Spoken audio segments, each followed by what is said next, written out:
গাছে এত পরিমাণে লেবু ধরেছে যে গাছ কিন্তু মাটির দিকে নুয়ে পড়েছে। আমি বেশ ঝলকে ঝলকে বৃষ্টি আসছে, গাছের থেকে কয়েকটা বেগুনও তুলে নিয়ে আসছে।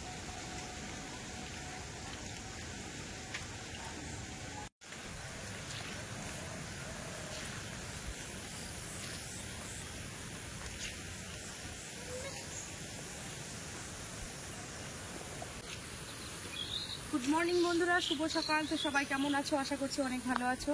তো ভালো থাকবেও বা কী করে, ওদিকে ঘূর্ণিঝড় রেমাল কিন্তু আমাদের ধেয়ে একদম চলে এসেছে দক্ষিণ চব্বিশ পরগনা জেলায়। কালকে রাত থেকে কিন্তু টানা এক নাগাড়ে বৃষ্টি হচ্ছে, আর আজকে রবিবার সকাল বৃষ্টিটা হালকা ঝিরঝির করে পড়ছে, আর ঝোড়ো হাওয়া কিন্তু হচ্ছে। তো এদিকে ছাগলগুলোরা খাওয়ারও মুশকিল হয়ে যাচ্ছে। পুকুরে জল ছিল না, সেই পুকুর ভর্তি জল হয়ে গেছে। মুরগিগুলোও ঠিকঠাক করে বের করতে পারিনি। তো চলো আজকে রবিবার সকালটা কি করছি সব কিছু তোমাদের সাথে শেয়ার করব। সম্পূর্ণ পর্বটা দেখতে থাকো, আশা করছি ভালো লাগবে। আমরা তবু ঘরের উপরে থাকতে পারি, কিন্তু এই ছাগল কিন্তু খুব অসুবিধা হয় ছাগলের খাওয়ার। এখন চারিদিকে ঘাস হয়ে গেছে ভেজা, এতে করে কিন্তু ছাগল একদমই খেতে পাচ্ছে না। গাছে কিছু ডালিম ধরেছিল, কিন্তু ডালিমগুলো এত পরিমাণে বৃষ্টি হচ্ছে যে পোকা লেগে যাচ্ছে, নষ্ট হয়ে যাচ্ছে ডালিম। আকাশে কিন্তু কালো মেঘ ঘনিয়ে চলে এসছে, এই যে দেখো।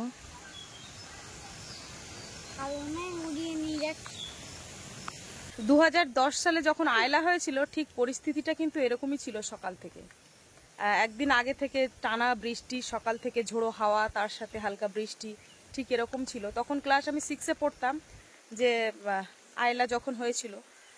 তো আমি যেখানে দাঁড়িয়ে আছি আমার শ্বশুরবাড়িতে, মা এখানে গল্প করে, ঠিক এখানে আমার পুরো এতটা পরিমাণে জল হয়ে গেছিল, নোনা জল ঢুকেছিল।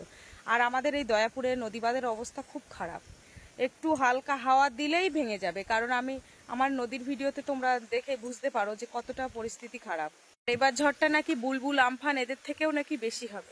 ঘরবাড়ির অবস্থাটা হচ্ছে ওই যে দেখো, হালচাল খুবই খারাপ। আর নিচু ঘরবাড়ি, জল উঠলে তো, যদি নোনা জল ঢোকে তাহলে তো পরিস্থিতি খুব খারাপ। আর পুকুরে যে মাছগুলো ছিল সেগুলোও তো সব শেষ হয়ে যাবে, আর ঘরে কিভাবে টিকবো সেটাও ঠিক নেই।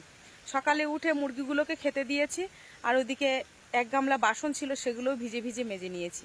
তো এখন এই জামাটা ভেজা ভেজা হয়ে গেছে, তবু এই ভেজা গায়ে রান্নাটা বসিয়ে দেবো। আজকে সকালে একেবারে রান্না করব, একদম রাত্রের জন্য রান্না করবো, মানে 3 বেলার রান্না একবারে করে নেব। এই যে দেখো বাবা, চলো চলো বাবা, জোরে বর্ষা এসে গেছে, চলো চলো চলো চলো। এই হচ্ছে রান্নাঘরের অবস্থা। এই বাসনগুলো মেজে রেখেছি, ওখানে 3টে কলসি জলে ভর্তি করে রেখেছি। আর এই যে দেখো, মানে বেড়ার ওই পাশ থেকে কিন্তু জল এসে এইখানটা ভেঙে যাচ্ছিল, তা বাইরে আবার একটা বাবা ছেঁড়া পেপার মতো দিয়ে দিয়েছে, মানে বেড়াটাই নষ্ট হয়ে যাচ্ছিল। তো এখন এবার আমি রান্না করব।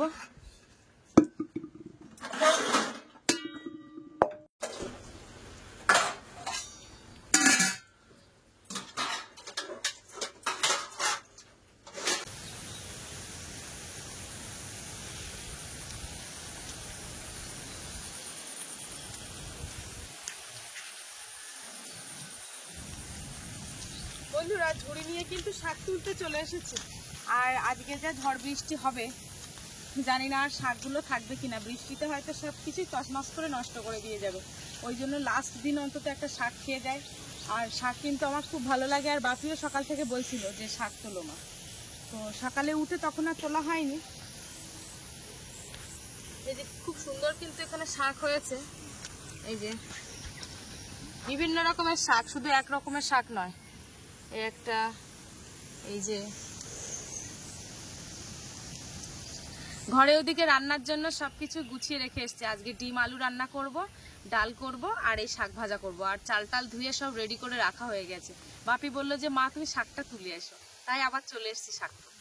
যখন 2010 সালে আয়লা হয়েছিল তখন কিন্তু আমাদের বাড়িঘর ছেড়ে আমরা স্কুলে চলে গেছিলাম, কারণ আমাদের তখন মাটির বাড়ি ছিল। এখনো তো সেইভাবেই আছে, সেই পরিস্থিতিতে। আর যখন ওই বুলবুল ঝড়, আমফান ঝড় হয়েছিল তখন কিন্তু একটা কাকিমাদের বাড়িতে গিয়েছিলাম। তো এবার আর কোথাও যাব না, এবার এই ভাঙা ঘরেই পড়ে থাকবো, যা হবে হবে, মাথার উপর দিয়ে যাবে। আর যতটুকু পারবো তোমাদের সাথে শেয়ার করার চেষ্টা করব, যে কি পরিস্থিতিতে আছি, কিভাবে আছি। ওয়েদারের অবস্থাটা একটু দেখো, গাছপালা। বাবা এই ক্যামেরাটা একটু ঘুরিয়ে দেখাও, খুব বাজে অবস্থা। লেবু গাছে এত পরিমাণে লেবু ধরেছে যে গাছ কিন্তু মাটির দিকে নুয়ে পড়েছে। আমি বেশ কয়েকটা লেবু তুলে নিয়ে যাব, আর এই লেবুগুলো যে নষ্ট হবে আমার সেই চিন্তা করছি। এই যে দেখো কি বড় বড় সাইজ, এসে চলে এসো দিকে, সাইজগুলো দেখো। আর আমাদের গাছে লেবু কিন্তু প্রচুর বড় বড় হয়। এই যে এই একটা, দুটো,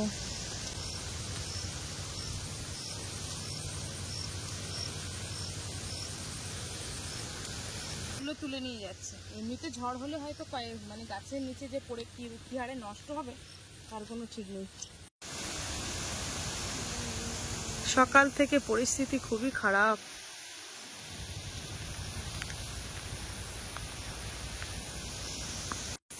আর আমি কিন্তু অনেক ভোরবেলা উঠেছি, 4:30টার দিকে উঠেছি। ঝলকে ঝলকে বৃষ্টি আসছে। গাছের থেকে কয়েকটা বেগুনও তুলে নিয়ে আসলাম। চল, তরকারি ধোয়ার জন্য কিছু জল আর এই যে কালো কচু শাকও তুলে নিয়ে এসেছি। ফ্রিজের মধ্যে মাছ ছিল, একদম ভুলে গেছিলাম যে মাছ আছে বলে, তো ফ্রিজের থেকে মাছটা বার করলাম। আর এদিকে আলু আর ডিম কিন্তু সিদ্ধ করতে দিয়েছি, খেয়ালই ছিল না যে ফ্রিজের মধ্যে মাছ আছে। আর এই যে শাকগুলো কিন্তু বেছে খুব সুন্দরভাবে ধুয়ে রেখে দিয়েছি।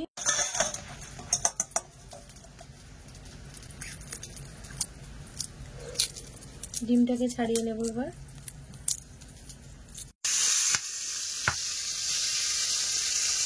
ফ্রিজের মাছগুলো আদার করে একটু ভেজে নিচ্ছি।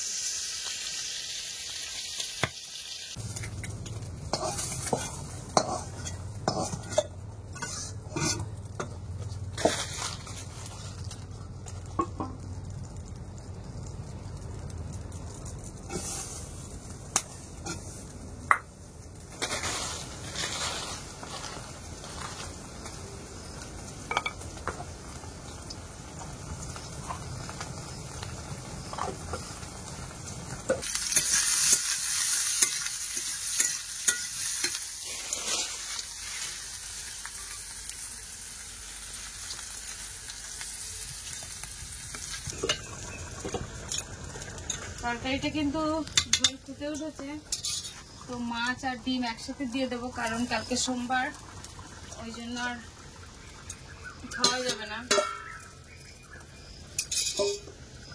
তরকারি কিন্তু রেডি হয়ে গেছে, এবার একটু গরম মশলার গুঁড়ো ছড়িয়ে দিয়ে নামিয়ে দেবো। আর রান্নাঘরের মধ্যে এত অন্ধকার হয়ে গেছে যে কিছু দেখাও যাচ্ছে না।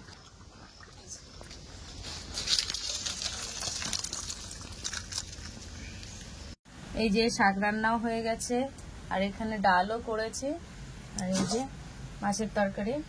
খেতে বসে গেছি, আর এখানে একটু শাক ভাজে নিয়ে নেবো, বাপিকে দিয়েছি।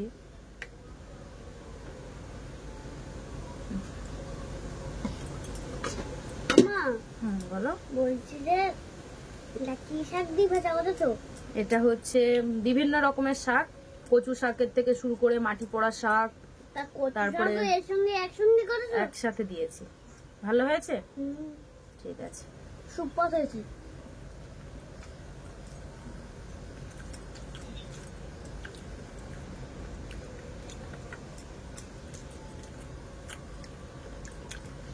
সকালে শাক হলে আর কিছুই লাগে না, সব ভাত খাওয়া হয়ে যায়।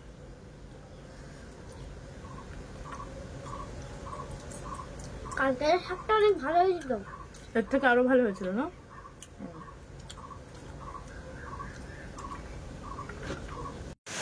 বন্ধুরা, খাওয়া দাওয়া তো কমপ্লিট হয়ে গেছে।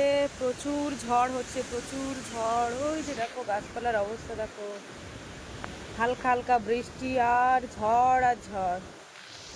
তো জানি না পরিস্থিতি কি হবে। তো খাওয়া দাওয়া তো করে আসলাম, এবার একটু স্নান করে একটু জিনিসপত্র গোছাবো, কারণ ঘর বাড়ির অবস্থা এই যে। তো কখন কিভাবে উড়িয়ে নিয়ে যাবে ঠিক নেই।